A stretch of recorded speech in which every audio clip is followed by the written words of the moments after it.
this is something that I originally thought was under the stupid idea category, Mhm. but then I started thinking, this could have been helpful with the Pat Robertson video and the Jim Baker video. They're called Modesty Glasses. I saw Oh, this on Freakonomics. are they, Apparently, are they like beer glasses? actually, they're probably close. They prevent beer glasses from actually working. Oh, okay. Not that I know what beer glasses are. Beer glasses are the ones that the more beers you have, the prettier the girls look. I wouldn't know anything about that. That's what I've been told. I don't know. That's what you've been told. Yeah. I So read that somewhere. so apparently in Jerusalem they have modesty patrols of the ultra orthodox community, and what they're doing is they're selling these stickers that you put on your glasses, so that up close you can see normally, but off in the distance it makes it fuzzy. And so what these are designed to do is keep guys from inadvertently scoping out attractively dressed women in the distance. Really? Yeah. That automatically assumes that everything outside of your close range of vision is an attractive woman.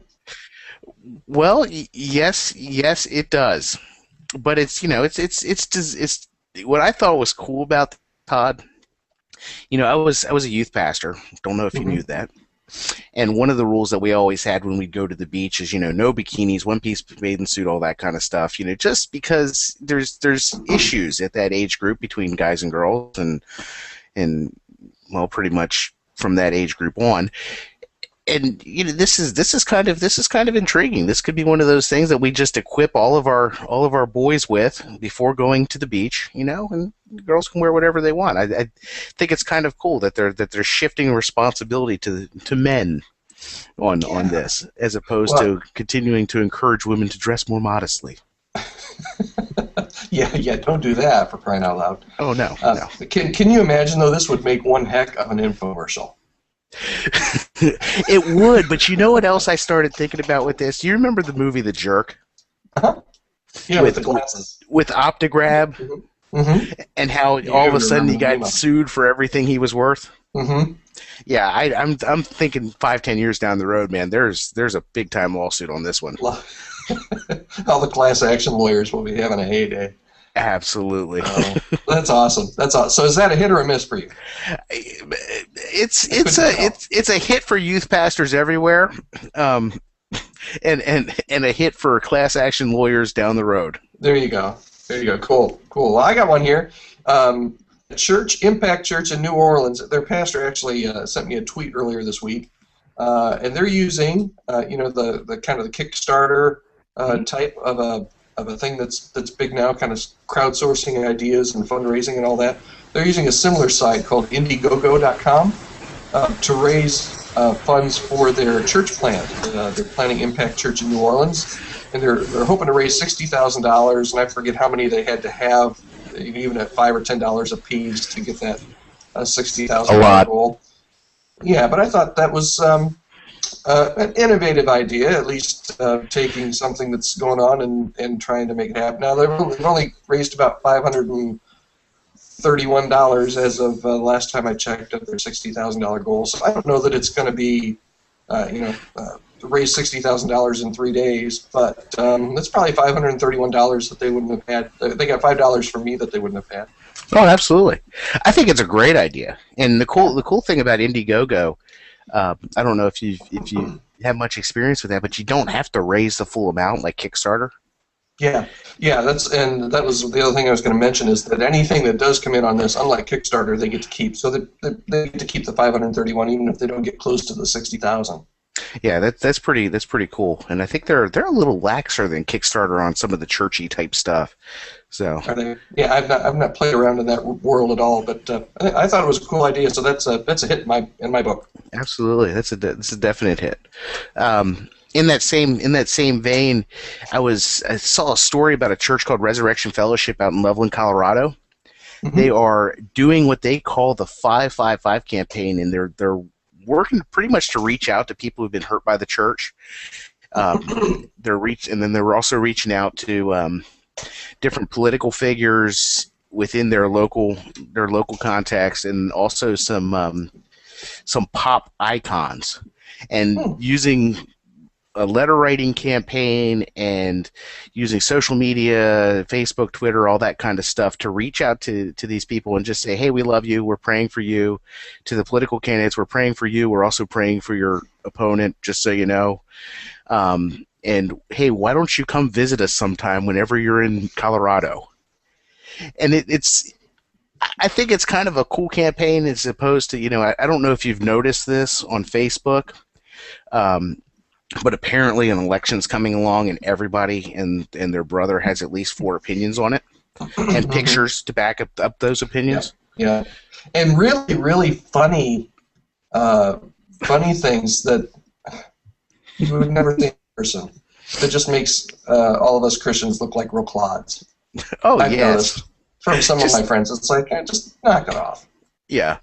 Yeah, it's kind of making me wonder if Facebook needs to go away until after the election, but we're not going to go down that road. So So you're anyhow, saying this group has taken a positive approach, and I like absolutely. that. I They like they that. are, and what was really cool about this is they started this with there was a Stanford professor and an artist in California named Enrique Chagoya. I butchered his name. Sorry, Enrique. Um, and apparently there was a protest, and a woman publicly destroyed one of his works of art, and then this church went out and said, hey, we're sorry about that, and really made an effort to make a relationship with this guy, and he's counting him as friends. So there's something to that reconciling approach that they're taking to it. I think that's a definite hit. Yeah, no, I think that's awesome. It kind of reminds me of kind of another Hollywood type ministry that's going on that I read about every once in a while. Whenever American Idol starts, there's an actual American Idol in ministry, a gal and her husband that take some of the Idol contestants Oh into wow. their home, and they, I think it's out of Saddleback actually, No kidding. or at least has some kind of tie to Saddleback. But they minister to all those American Idol contestants all the way through, That's cool. which is it's really cool.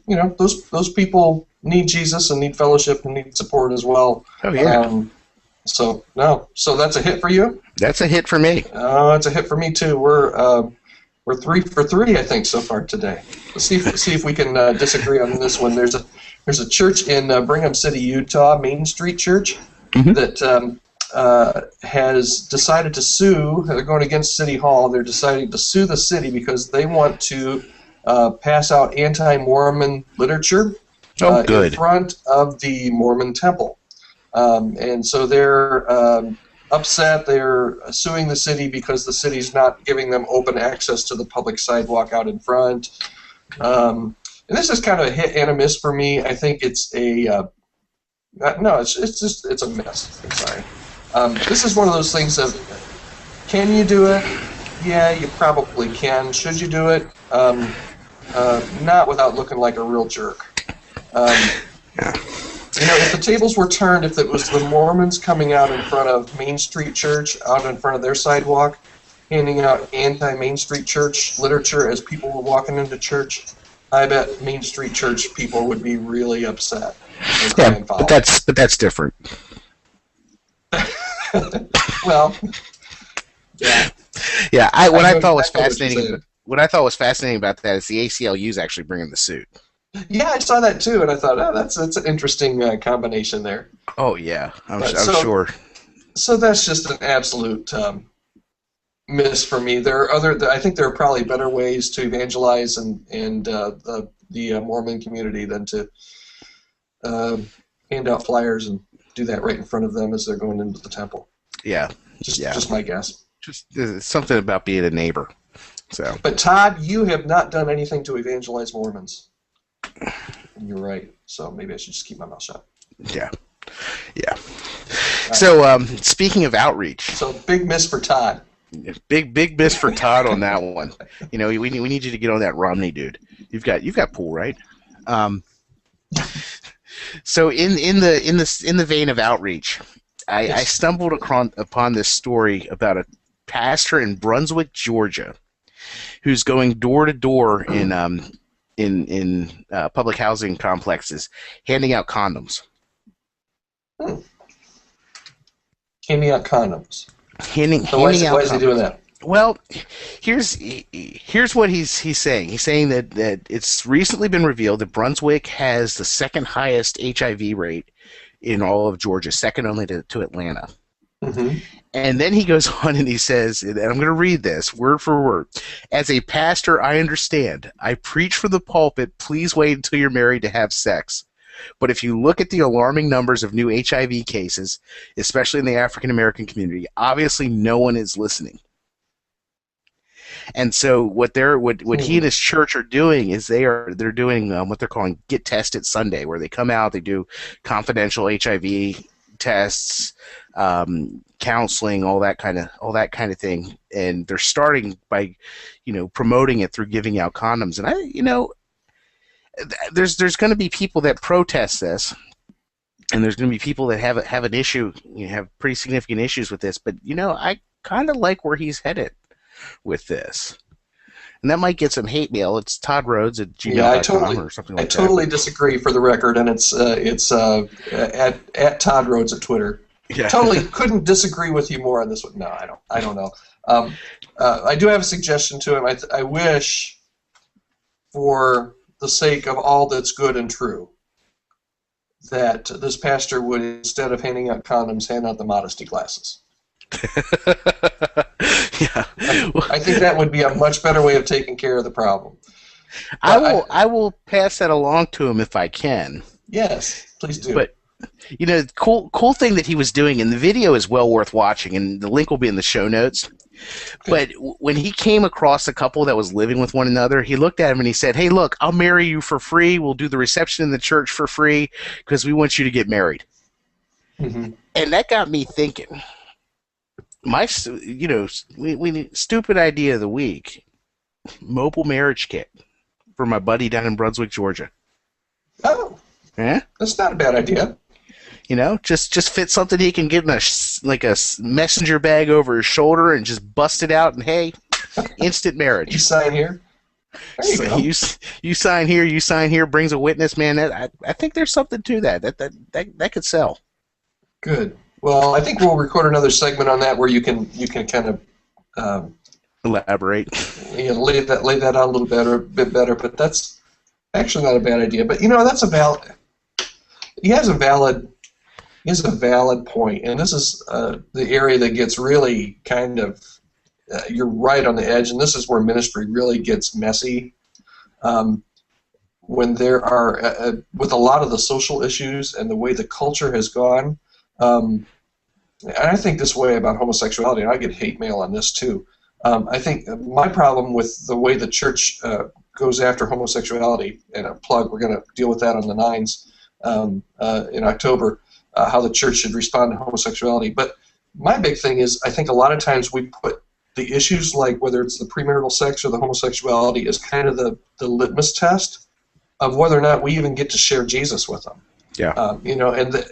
My feeling is people need to know about Jesus more than they need to be told that they're in sin with the homosexual, in particular sin. Now, obviously, part of coming to Jesus is the repenting of sin and all of that. But I think so many times we often lead with those things, which causes our voice to automatically be squashed to where they won't listen to anything else we say. So from that aspect, I say what he's doing is positive.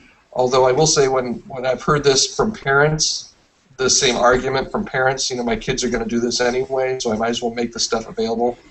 It makes me cringe. Yeah, and I live think in rural Ohio. I don't live in the inner city. Yeah, I don't know how that factors in. I think it's different for the parent though. I don't think this is a parent-child relationship. Yeah. This is a pastor caring for his flock, realizing that there's a pastor that cares about his community. Exactly. And this is, as a youth pastor, this is one of the things that I really struggled about. We'd be pressured to do the sex talk on a yearly basis and all that kind of stuff, and it was okay. So I'm also recognizing that the stats are not in the favor of kids in youth groups. So how do we approach this in a way that is honest, but it's not setting kids up for badness down the road. I mean, Yeah. I think the stats at the time were I think 85% of kids outside the church world were using some sort of condoms, protection, that kind of stuff, and then you'd have like 90% of kids in the church world weren't. And that's one of those tensions that you got to wrestle out without getting fired, and that's tough to do. Yeah. Well, hey, this filter episode of The Filter has taken a real dark tone all of a sudden. So let's talk about Jesus burgers. Let's talk about Jesus burgers. How was that for a segue? I'm still working on my segues, man. There's a church in Isla Vista, California, IVC Church, and for the last 10 years, they have been serving up 200 hamburgers, taking their grill out and just grilling for the local college crowd, the people that are kind of out wandering the street, partying, having a good time, giving them free burgers, talking about Jesus. They've done this for 10 years, and what they're doing is they're compiling a book, which I would really love to get my hands on. It's going to have 25 testimonies of people that they've reached through this Jesus burger outreach. And I say hats off. It's a big hit for me. Great job, you guys. 10 years doing this. Awesome. That's cool. That really is cool. So I bet they're really good burgers. Better than In-N-Out. Well, I would hope so. Yeah. So. Yeah, that's big hit for me. Good job, guys. Me too. I read an article on Bloomberg Business Week this week about rise of the corporate chaplain. Have you heard about this? Aren't you highfalutin? Well, yeah, Reading your Bloomberg. I live out on Long Island. It's mandatory. So otherwise, we'll lose the rest of our sodas. Speak it in layman's terms for me. Okay, so there's a corporate chaplain program put on by Marketplace Chaplains USA, and basically, this is a group that was started in '84, and just has chaplains, walking around within companies. The companies pay for it. Mm-hmm. And makes the chaplains available to their employees. It's kind of based on the old military model of having the chaplain attached to a unit and being able to build relationships and that kind of stuff. It was pretty cool idea. We'll link off to the story in the show notes, but there's like 1,000 companies that are now using these guys, and they're really. How do they deal with the whole Christian, Muslim, Buddhist type of a challenge in a larger company? I would think if you're going to have a Christian chaplain, you've got to have a Muslim chaplain and all that kind of thing. The story really didn't go down that road. It alluded to the fact that there are some companies that make those available as well, but really didn't. I mean, but for the most part, it was talking about the Christian chaplains that were available. It's still a Christian country, baby. Oh boy, we just had our first Pat Robertson moment. Anyhow, moving right along. Should have stuck to my 40-year-old rule there, shouldn't I? Yeah, probably. Oh well, yeah. Moving right along. Here's an interesting story out of Phoenix, and there's beginning to get a little bit of a trend here coming out of Phoenix with some of the stories.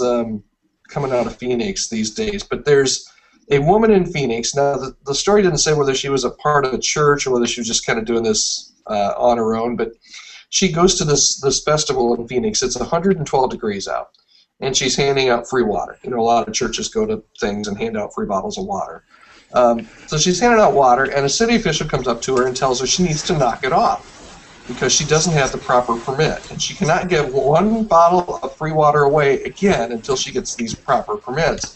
$380 worth of proper permits in order to give out these free waters, which I think is just a huge miss on the city of Phoenix's part, and it's just dumb.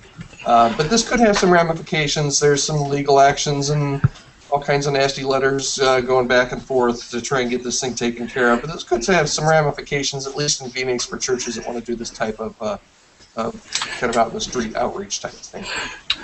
Yeah, I temper my judgment on this, and okay. I might actually disagree with you on this one. Uh-oh.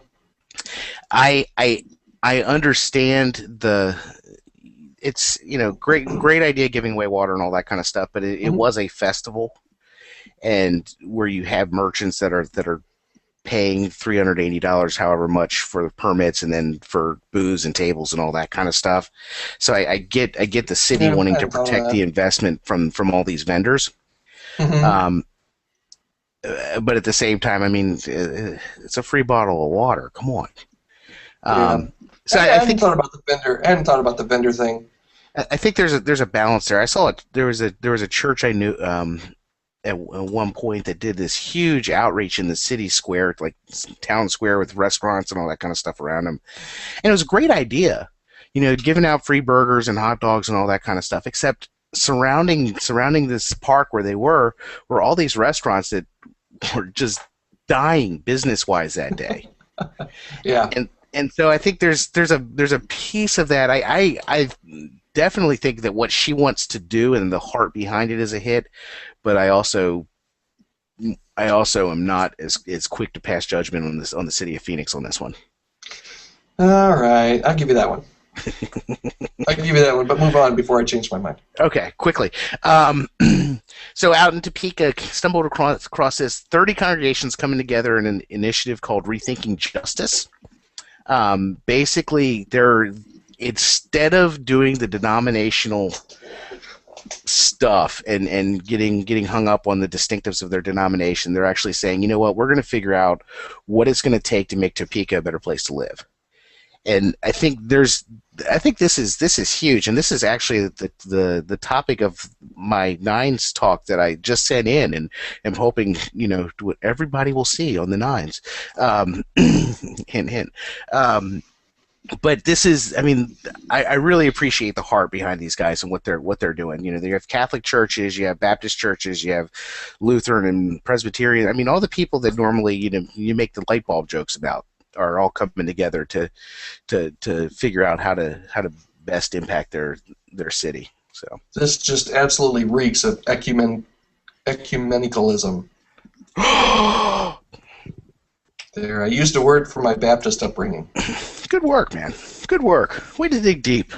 So because of my upbringing, and I'm going to give this a neutral Really? rating. No, Okay. I think it's good. I think it's good. They're talking about justice issues. They're not talking about theology issues. So if it was a theological get together and you had all these people together, I think it'd be probably not a win. But Yeah. for making the city a better place to be, I think it's a good thing.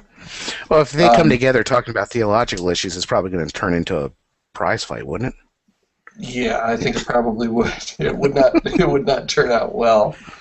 Oh, speaking of things that aren't turning out well, it? see, by the time we get to our 20th show, I'm going to have this segue thing down. I'm telling you. Uh, Things that may not be going well. There's kind of word on the street that Benny Hinn's remarriage ceremony may have been canceled. Oh no. And nobody's really saying anything about this, other than Benny had been kind of estranged from his wife, who had kind of filed for divorce a few years back, and then they were reconciled earlier this year, and they announced this big, it's going to be a miraculous remarriage ceremony, recommitment ceremony that was going to happen Friday, October 5th in Florida. But now his schedule lists that Benny is going to be holding 3 miracle services in Raleigh, North Carolina on that date.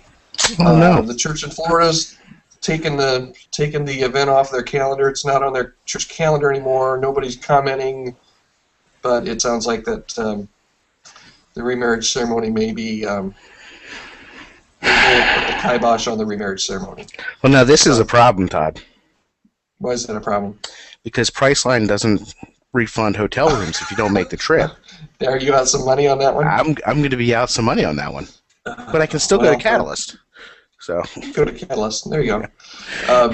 Yeah, so it's bad news. Take what I think is Benny's kind of really out there theology. I don't wish any ill toward him, and I was happy when I heard that he was getting back together with his wife. So, hope and pray that they can still work it out and that things work well for them. So. Yeah. Yeah. Well, I guess it sounds like that's a something. Now for my turn at the awkward segue. That may get the prize for the most awkward segue of the day. I win. Story caught my eye this week about a church in Lawrenceville, Georgia. It's the International House of Prayer down there, and IHOP. And apparently their neighbors aren't very big fans of the church. Apparently they're doing 24-hour worship services, and with those 24-hour worship services, they have loud music and an ungodly amount of bass. So I love bass. I love me some bass. I'm sure you love some bass, but apparently the neighbors don't, because the bass... Probably not at 3 in the morning. No, the bass shakes their house inside, and they say that things fall over. Really? It's that loud? Well, yes. In fact, they say they go all night. Now, I'm familiar with this building. The church I worked at in Atlanta for a while actually used to own this building, and it's not very well insulated, and the houses are pretty close. And so we didn't have services that were going at 3 in the morning, but we did try to tone it down at night and that kind of stuff. And what surprised me about this story is I read this in the Sacramento newspaper. That's where I picked up on this. Not the Georgia newspaper, yeah. not a local Georgia paper or anything like that. But it was picked up by the AP, spread out all over the place, and you have California newspaper that's printing this story, and it's like, really? Is this the message that we want to send on? And one of the neighbors, she basically says they don't care. That's the end of it, I think. And I just, come on, guys, please be nice. Yeah. Well, I know a little bit about the IHOP church. They're kind of do the 24-hour prayer type things. Yeah. But interesting note on them is that International House of Pancakes actually filed suit against them a couple years ago for using their name, for using the initials IHOP. But I guess they settled that. But I thought that was interesting note that was in my head that I had to get out. Sorry. Yeah.